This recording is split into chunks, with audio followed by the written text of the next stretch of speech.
Nah, teman-teman sekalian, dulu jelas ini kafir. Ya, misalnya zaman Nabi Muhammad kan jelas, ini kafir, ini muslim, ya. Terus ini Abdullah bin Ubay, ini munafik. Dia bikin masjid sangat bagus, tapi untuk merongrong Islam. Dia bikin acara-acara Islam, tapi sebenarnya untuk merendahkan harga diri Islam dan seterusnya. Itu Abdullah bin Ubay kan sekarang jumlahnya hampir mayoritas malah sekarang. Nah, ketika itu memang jelas. Sekarang susah, yang mana Abdullah bin Ubay, yang mana Umar bin Khattab. Kita sekarang sangat sukar konstelasinya. Dan ini semakin parah lagi di samping memuncaknya kemunafikan budaya politik, ya, akhlak. Sekarang sudah sampai kepada tingkat komplikasi yang lebih dahsyat lagi. Kita sudah tidak bisa paham kenapa ada ISIS. Bagaimana ada orang bisa dijatuhkan dari tingkat 6 dibuang. Bagaimana ada perempuan pakai jilbab ditembak Daesh. Bagaimana, padahal Tuhan kan sederhana. Kalau Anda ketemu orang kafir, Tuhan ngajarin kul, katakan. Terus yang ngomong kul Tuhan, Andanya terus ya ayyuhal kafirun la a'budu ma ta'budun. Udah gitu dok. Wahai orang-orang kafir, saya tidak menyembah yang kamu sembah, dan kamu tidak menyembah yang saya sembah. Sesembahanku bukan sesembahanmu. Gini dok, jalan keluar ya. Gini dok. Simpel tuh. Jadi Anda tidak perlu bilang kamu kafir. Loh, sudah dicontohkan sama Allah. Ngomong ini loh, rek. Cool. Artinya katakan kalau ketemu orang kafir, wahai orang kafir, ya sudah silahkan. Tapi saya menyembah sesuatu yang tidak seperti yang kamu sembah, dan kamu juga menyembah sesuatu yang tidak saya sembah. Cuman gitu dok. Jalan keluarnya itu ya wis kono mlaku kon mbadoko aku tak mangan. Kan gitu kan? Kon mangan rojak aku tak mangan rujak jengur lah gitu kan, sederhana. Bahkan Allah kasih ketegasan faman sya'a fal yu'min faman sya'a fal yakfur, tidak ada masalah.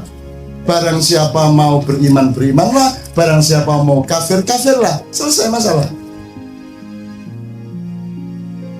Tidak perlu Anda menghukum. Yang Anda harus hukum adalah kalau dia menyakiti Anda, dia mencuri barang Anda, dia merendahkan martabat Anda, itu baru perlu ada hukuman dunia. Tapi kalau seseorang menjadi kafir, seseorang menjadi apapun, itu sederhana kok masalahnya. Faman sya'a fal yu'min, faman sya'a fal yakfur. Monggo. Mau bunuh diri yo. Mau monggo silakan. Jadi nggak ada masalah sebenarnya. Cuman sekarang ini Mas Yan, mohon Mas Yan nanti menjelaskan mengenai Arab Spring segala macam. Sekarang kan sukar Mas. Sukar ini, yang mana yang kafir ini? Yang mana yang munafik ini? Kita selalu ngelihat close up. Waduh ini bagus ini, wah ini berani, ini tegas. Loh itu kan babak penyisian. Nanti ada agenda untuk babak semifinal. Nanti kita baru tahu setelah selesai final apa yang sebenarnya dia maksudkan. Kita jangan kagum sama satu langkah seseorang.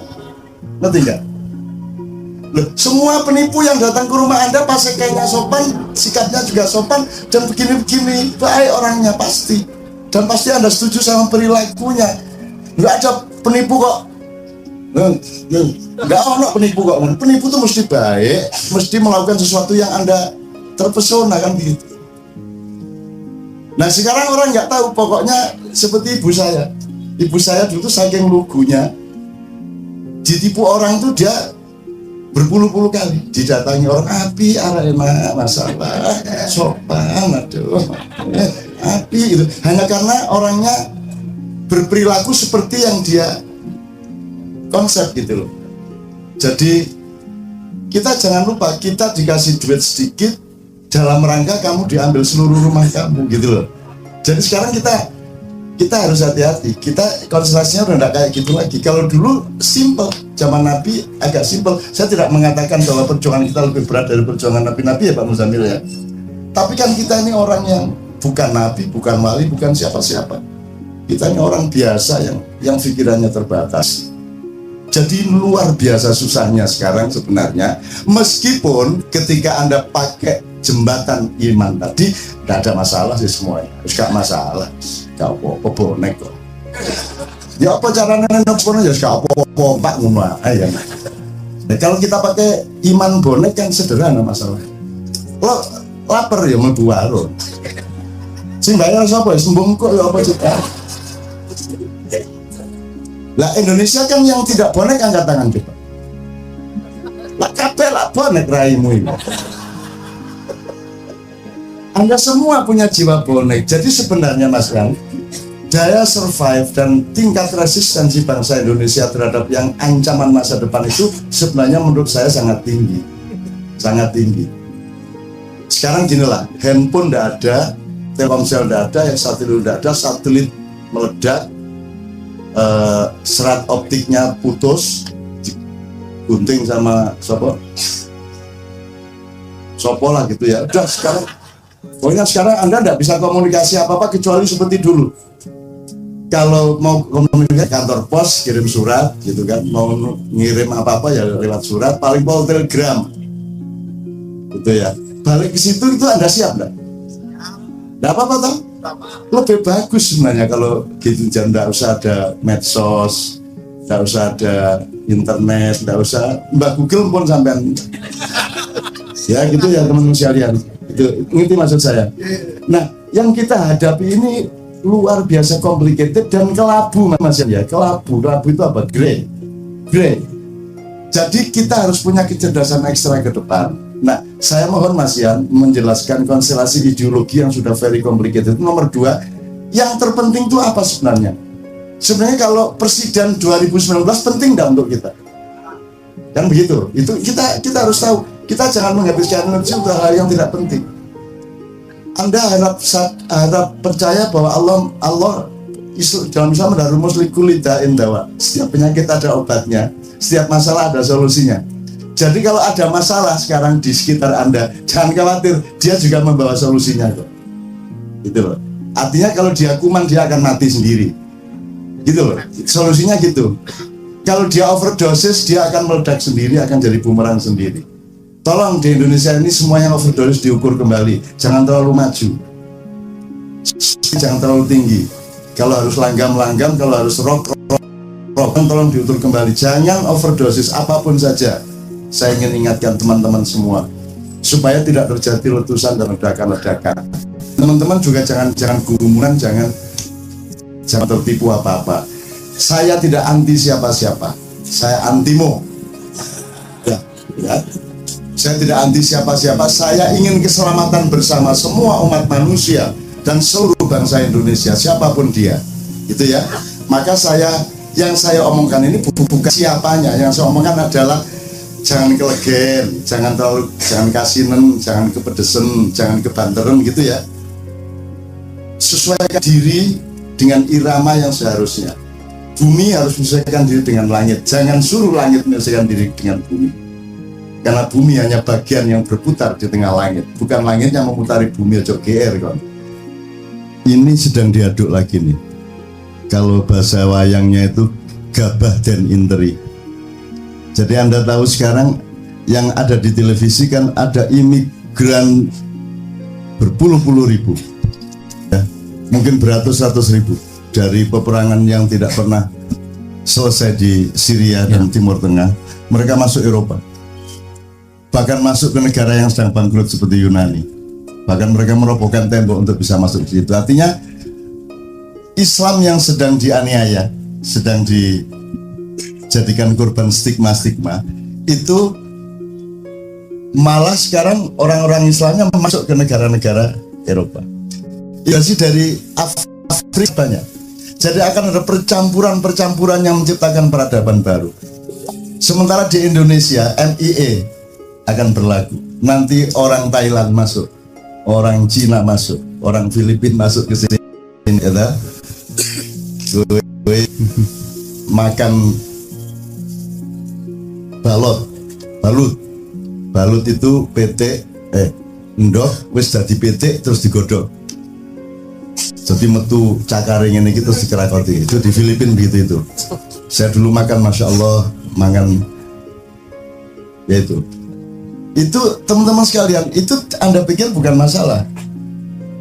Pasti ada jalan keluarnya, tetapi tapi dia pertama-tama akan masalah. Jadi belum ini soal alam, peningkatan panas dan multi efeknya ya terhadap jumlah stok beras, terhadap kemampuan panen, terhadap ketersediaan air, terhadap perubahan konstelasi regulasi pada politik, pada peta modal, semua akan berdampak. Terus terjadi percampuran seperti ketika kapal Nabi Nuh mendarat. Sama Nabi Nuh kemudian diizinkan wes kon rono yang kecil-kecil agak coklat suruh ke sini. Yang mitum-mitum suruh ke selatan. Akan ada perubahan baru, akan ada peradaban baru. Dan teman-teman sekalian, konflik dunia dan Islam belum selesai. Sekarang malah dicampur ini orang. Malah dicampur. Dadek ke siji. Mau tidak mau Kanada menerima itu, bikin orkestra solo apa. Mau tidak mau Inggris menerima, semua menerima. Dan itu akan terjadi pergesekan-pergesekan. Justru ketika kita berada di puncak kontroversi mengenai Islam. Islam itu apa tuh sebenarnya? Kita sudah mulai menyadarkan banyak teman-teman di Eropa, di Amerika bahwa Islam is not teroris. Teroris dan Islam itu berbeda, sama dengan Yahudi dengan Zionis sangat berbeda gitu ya. Tapi pada saat yang sama ISIS muncul seperti itu. Dan konstelasi internal Islam begitu ragamnya, tidak karu-karuan. Bayangkan, tidak usah di timurnya, di Indonesia saja luar biasa macam-macam. NO saja ada aswaja, ada aswaja gitu. Coba Anda lihat di internet tuh. Ono aswaja, ono W-nya diganti U, ono. Terus ada Gus Durian, ada NO garis lurus, NO garis miring, NO garis garis lucu. Oh, garis lucu. Itu orang sedang melakukan rekonstruksi terhadap idenya, pendapatnya, kemudian satuan-satuan sosialnya sedang, dan kita semua, Anda sudah lebih jadi ini malah. Tanpa Anda menjadi lembaga, Anda sudah lebih jadi. Kesepakatan antar orang maknya sangat jelas. Bahkan Anda tidak perlu ada keamanan, tidak perlu ada pengamanan di sini, tidak ada IO-nya, tidak jelas biayanya, urunan.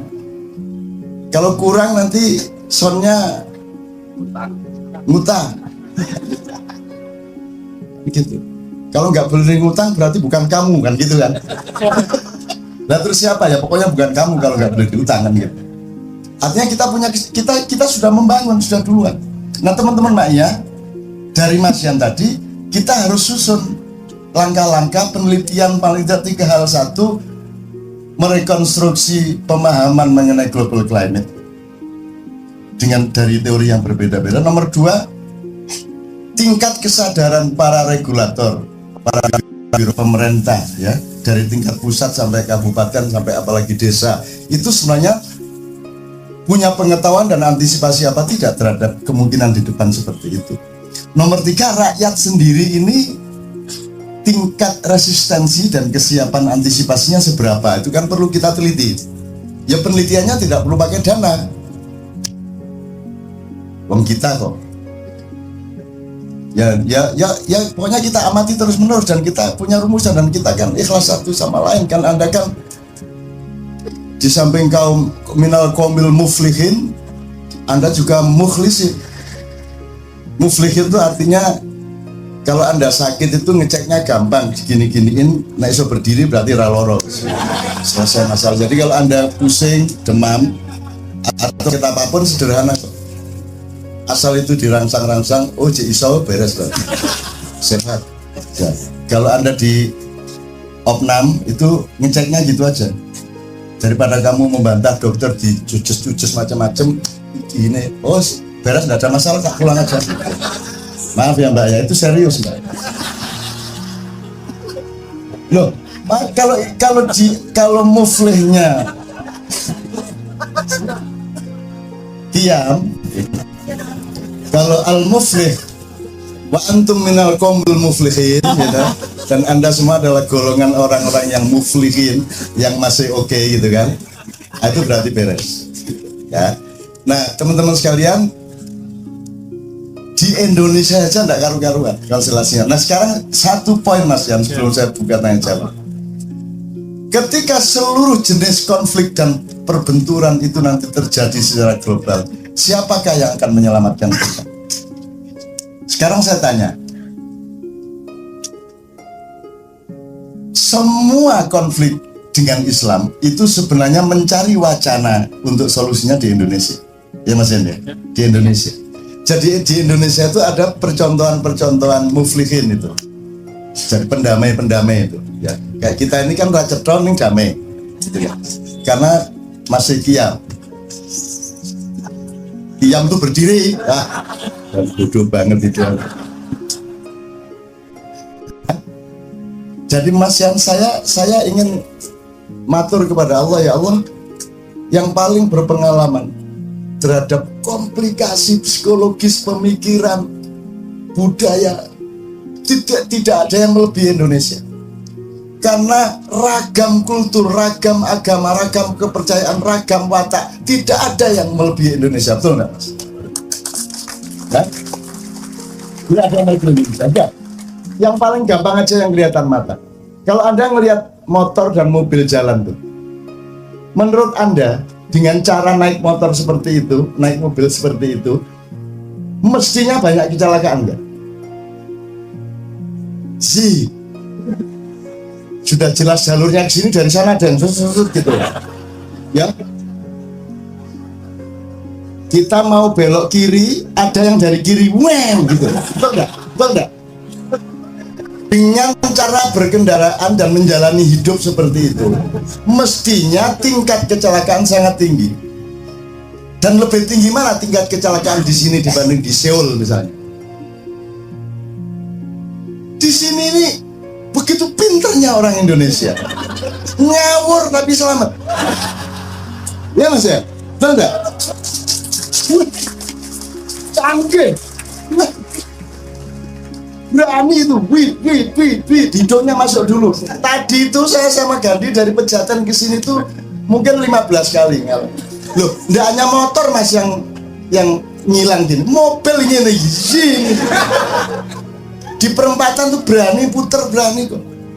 Loh, dengan cara hidup seperti itu, tingkat kecelakaan sangat rendah. Maka mereka lah sesungguhnya yang bisa memimpin dan mengatasi dunia. Benar nggak Mas? Benar pengalaman itu. Jadi saya mohon bermimpi dan mohon kepada Allah, ya Allah, maka pemimpin Indonesia yang akan datang harus punya kaliber untuk bisa memimpin seluruh dunia. Dia adalah wacana dan pedoman dan pancer bagi hatinya orang seluruh dunia. Hanya orang Indonesia, kalau dia menunjukkan siapa Indonesia dan siapa sejarah dan peradabannya, maka dunia akan merasa tenang. Kita akan menjadi muflih. Loh, kalau orang Inggris memimpin Indonesia, pecah sih.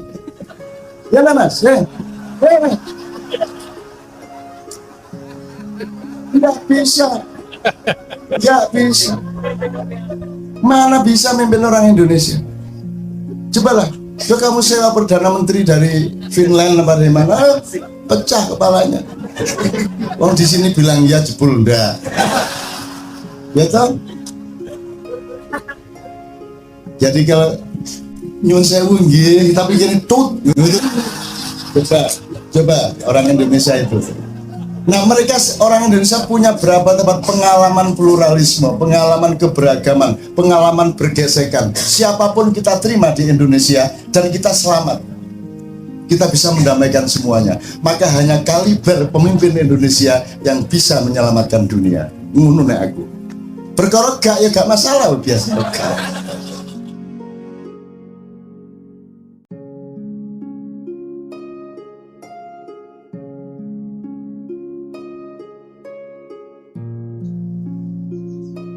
Assalamualaikum warahmatullahi wabarakatuh.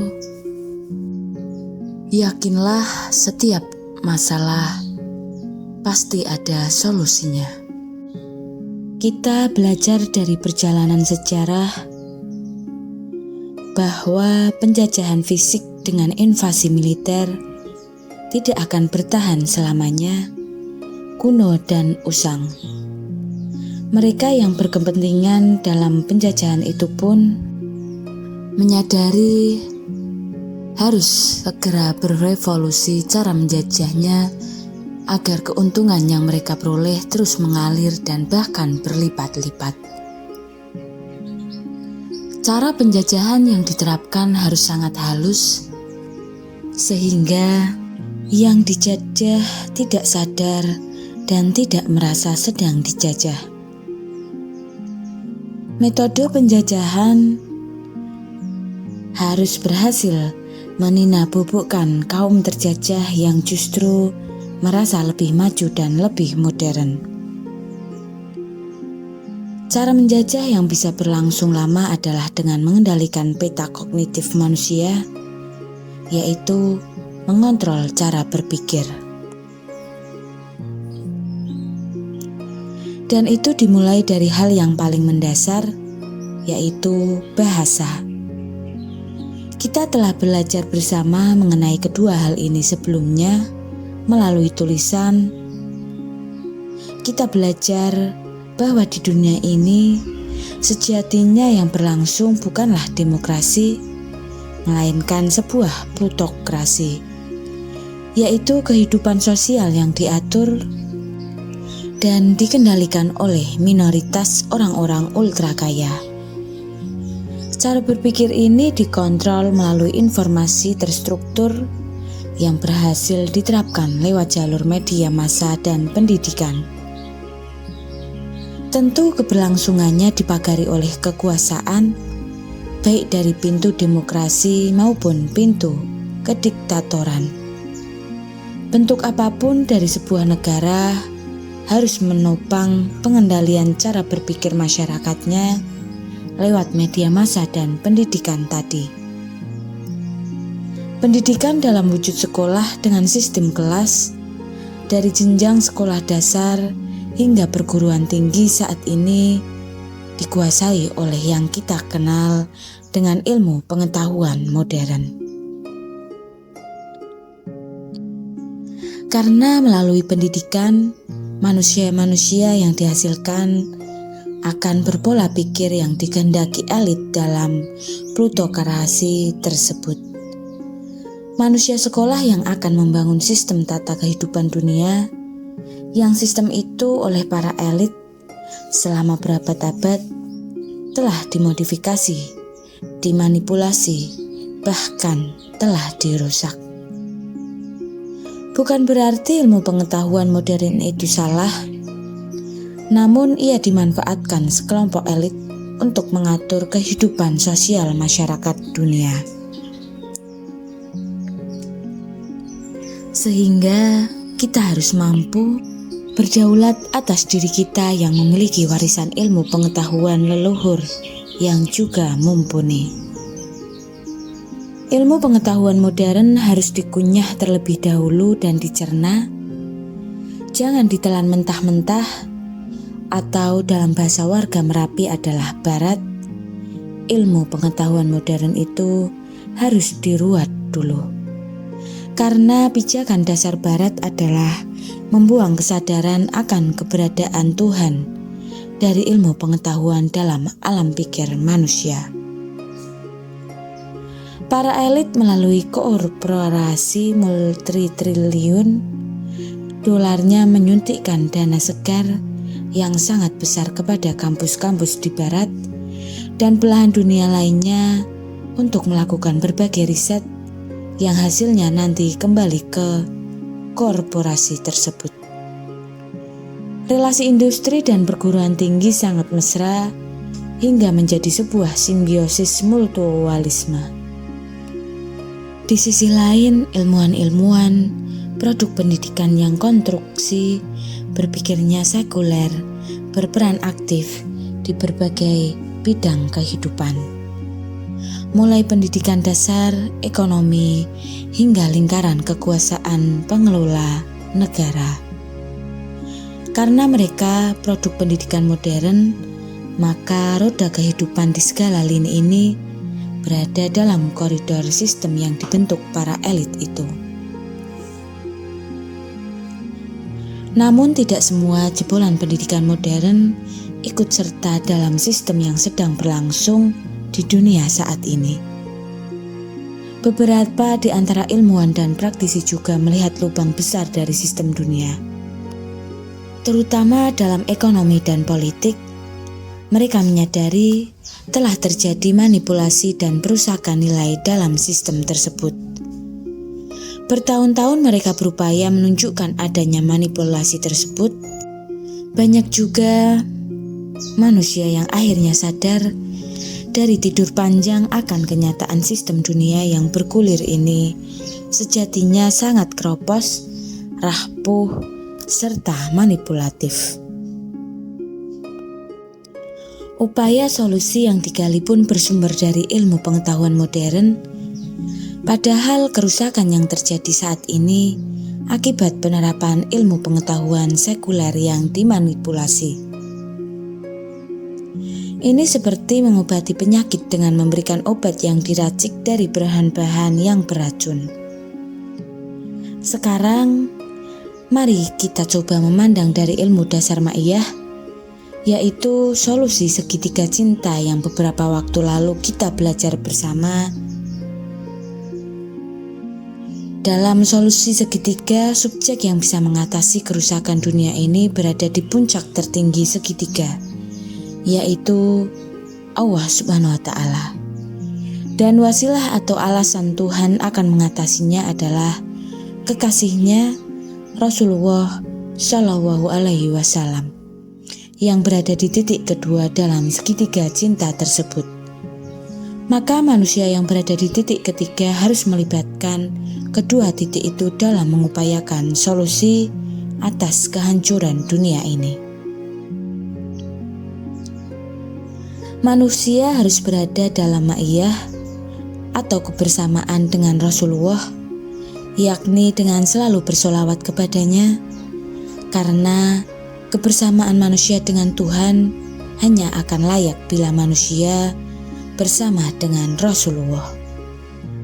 Di sini kita melihat bahwa upaya itu harus melibatkan Allah yang dalam ilmu pengetahuan modern, Allah sudah dibuang, Allah telah dicampakkan, Allah telah disingkirkan ke pojok peradaban. Solusi-solusi dari ilmu pengetahuan modern itu semakin jelas memandangnya hanya berada dalam bulatan. Dan bulatan itu harus berada di dalam solusi segitiga cinta. Permasalahan di dalam bulatan dan solusi bulatan itu harus diletakkan di kungkungan segitiga cinta. Solusi dengan ilmu pengetahuan modern hanya berada dalam solusi bulatan tanpa adanya segitiga cinta di luarnya. Atau kalaupun melibatkan Allah, ia hanya sebagai pelengkap penderita saja, sehingga segitiga cinta itu justru malah diletakkan di dalam bulatan. Jika hanya mengandalkan solusi bulatan, kita menipu diri kita sendiri. Karena kehidupan di dunia ini tidak ada yang tidak berjalan sesuai syariat atau ketentuan Allah Subhanahu wa Ta'ala. Manusia juga tidak hanya mengandalkan solusi segitiga tanpa solusi bulatan di dalamnya, karena innallaha la yughayyiru ma biqaumin hatta yughayyiru ma bi anfusihim. Solusi bulatan itu harus dijalankan dengan tetap gravitatif kepada puncak tertinggi segitiga cinta, yaitu Allah Subhanahu wa Ta'ala. Solusi bulatan adalah upaya ijtihad manusia yang tidak berdiri sendiri. Ia harus berada di dalam segitiga cinta Allah, Rasulullah, dan hamba, karena segala usaha manusia harus tetap dalam kesadaran wa ila rabbika farghab. Setiap masalah pasti ada solusinya. Satu-satunya pedoman dasar dan terbesar dalam Islam ialah Al-Quran. Segala macam permasalahan hidup, permasalahan beragama yang menyangkut permasalahan manusia terhadap manusia lainnya, permasalahan manusia dengan penciptanya, dan berbagai permasalahan lainnya yang begitu kompleks, semua jawabannya ada di dalam Al-Quran. Terdapat banyak keistimewaan dalam membaca Al-Quran, khususnya di bulan Ramadan. Semua persoalan manusia dalam kehidupan, solusinya ada di dalam Al-Quran. Bahkan dikatakan Al-Quran sebagai obat dan tempat menyelesaikan berbagai persoalan hidup.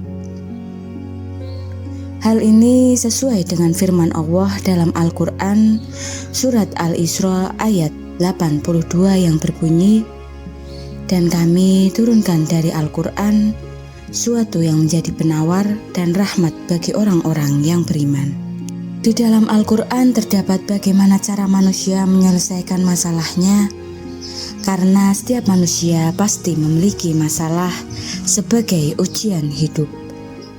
Seperti yang disebut dalam firman Allah, surah Al-Ankabut ayat 2 dan 3, apakah manusia itu mengira bahwa mereka dibiarkan saja mengatakan, "Kami telah beriman," sedang mereka tidak diuji lagi? Dan sesungguhnya kami telah menguji orang-orang yang sebelum mereka, maka sesungguhnya Allah mengetahui orang-orang yang benar dan sesungguhnya Dia mengetahui orang-orang yang berdusta. Jadi memang setiap pertanyaan kita itu jawabannya ada di dalam Al-Quran.